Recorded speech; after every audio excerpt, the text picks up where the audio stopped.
My grace is sufficient for you. 2 Corinthians 12:9. God was pleased to take my youngest child from this world under circumstances that caused me severe trials and pain. And as I returned home from the church cemetery, having just laid my little one's body in the grave, I felt a compulsion to preach to my people on the meaning of trials.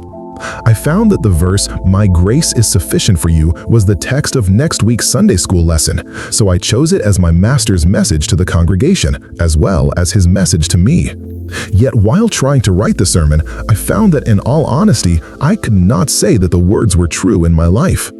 Therefore, I knelt down and asked the Lord to make His grace sufficient for me. While I was pleading in this way, I opened my eyes and saw this exact verse framed and hanging on the wall. My mother had given it to me a few days before when I was still at the vacation resort where our little child had been taken from us. I had asked someone to hang it on the wall at home during my absence, but had not yet noticed its words.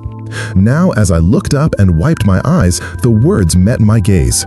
"My grace is sufficient for you." The word "is" was highlighted in bright green, while the words "my" and "you" were painted in yet another color.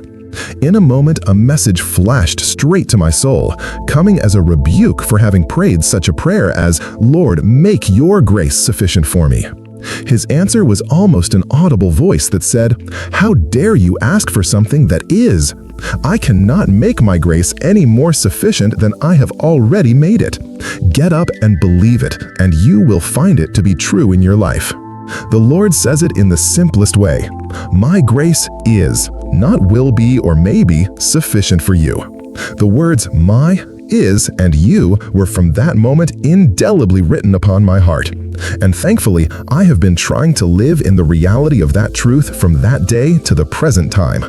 The underlying lesson that came to me through this experience and that I seek to convey to others is this: never change God's facts into hopes or prayers, but simply accept them as realities, and you will find them to be powerful as you believe them.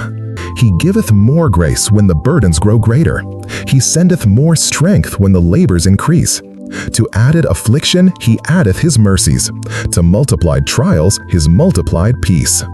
When we have exhausted our store of endurance, when our strength has failed ere the day is half done, when we reach the end of our hoarded resources, our Father's full giving is only begun.